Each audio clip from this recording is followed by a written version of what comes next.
नहमदुहु व नुसल्ली अला रसूलिहिल करीम। Viewers from mine of knowledge, अस्सलाम वालेकुम। दुआ एक अजीम नेमत और अनमोल तोहफा है। दुआ से बंदे का ताल्लुक अल्लाह सुब्हानहु व तआला से मजबूत होता है।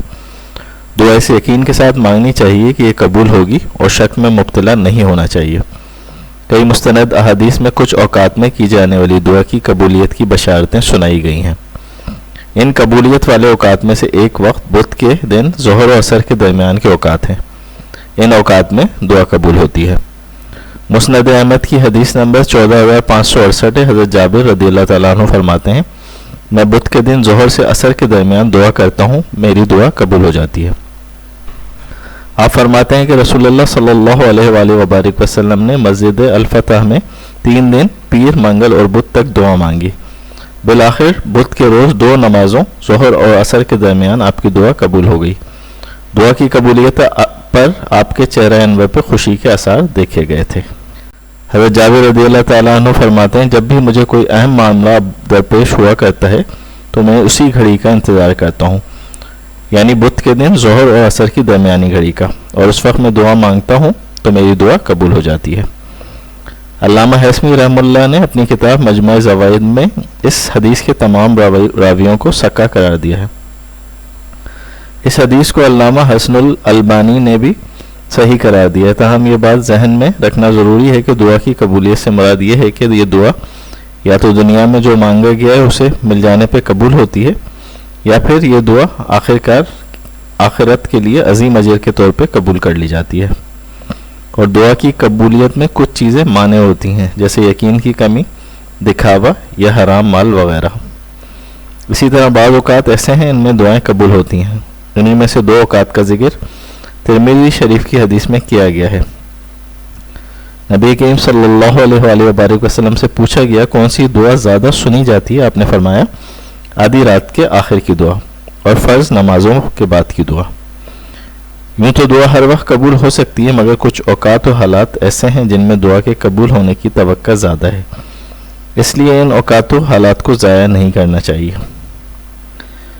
रसूलुल्लाह सल्लल्लाहु अलैहि वसल्लम ने फरमाया, जब रात का तिहाई हिस्सा गुजर जाता है तो अल्लाह सुब्हानहु व तआला आसमान ज़मीन की तरफ ख़ास तजल्ली फरमाता है और फरमाता है, कोई है तौबा इस्तग़फ़ार करने वाला, है कोई दुआ मांगने वाला, है कोई सवाल करने वाला, यहाँ तक कि फजर हो जाती है। शब कदर के हवाले से रमज़ान मुबारक के आखिर अशरे की रातें माह मुबारक के तमाम दिनों रात और ईद उल फितर की रात वगैरह भी दुआ की कबूलियत के हवाले से मशहूर हैं और हदीस में मसनून भी हैं। मज़ीद जिन औक़ात में दुआ कबूल फरमाई जाती है वो ये हैं, अरफा का दिन यानी 9 ज़िलहज्जा को ज़वाल आफ्ताब के बाद से ग़ुरूब आफ्ताब तक।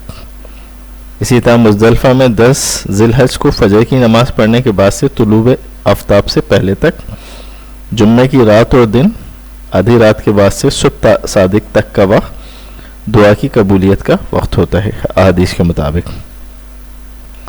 इसी तरह सायत जुम्मा, अहादीस में है कि जुम्मे के दिन एक घड़ी ऐसी आती है जिसमें जो दुआ की जाए कबूल होती है, ख़ासकर दोनों खुतबों के दरमियान का वक्त। मगर याद रहे, खुतबे के दरमियान ज़बान से दुआ ना करें बल्कि दिल में दुआ करें। कबूलियत दुआ का दूसरा वक्त जुम्मे के दिन नमाज असर के बाद से ग़ुरूब आफ्ताब तक का है। ये तिरमिज़ी शरीफ में मज़कूर है। अज़ान व अकामत के दरमियान और फ़र्ज़ नमाज के बाद भी दुआ कबूल होती है, सुनन निसाई की हदीस के मुताबिक। इसी तरह सजदे की हालत में, तिलावत कुरान के बाद, आब ज़मज़म पीने के बाद, जहाद में ऐन लड़ाई के वक्त, मुसलमानों के इज्तिमा के वक्त, बारिश के वक्त और बैतुल्लाह शरीफ पे पहली नज़र पड़ने पर दुआएं कबूल होती हैं और ये मुख्तलिफ़ अहादीस की कुतुब में मज़कूर है। अल्लाह सुब्हानहु व तआला से दुआ है कि जो चीज़ें दुआ की कबूलियत में माने होती हैं, यानी हराम रिस्क वगैरह, उससे हमें दिखावे से और इखलास की कमी से हम सबको महफूज रखे, ताकि हमारी दुआएं अच्छे इखलास, अच्छे माल और अच्छी ज़ाहिरी दिखावे के साथ कबूल हों। अल्लाहुम्मा आमीन।